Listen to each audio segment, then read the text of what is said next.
جی یہ سانحہ سوات کے جو شہداء ہیں ڈسکا میں ان کا جنازہ ادا کر دیا گیا ہے۔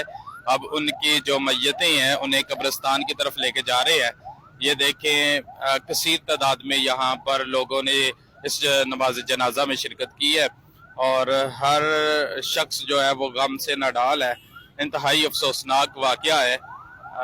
یہ دیکھیں کثیر تعداد میں لوگوں نے شرکت کی ہے، یہاں پر شہداء ہیں اور یہ ایک بہت بڑا سانحہ جو ڈسکا کے جو لوگ ہیں ان کے ساتھ سوات میں پیش آیا ہے۔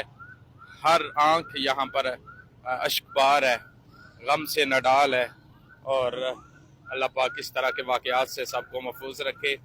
یہاں پر ابھی ڈسکا میں کالج روڈ پر نماز جنازہ ادا کر دیا گیا ہے اور اس کے بعد جو میتیں ہیں ان کو قبرستان کی طرف تدفین کے لیے لے کے جا رہے ہیں۔ یہ ایک انتہائی افسوسناک واقعہ تھا۔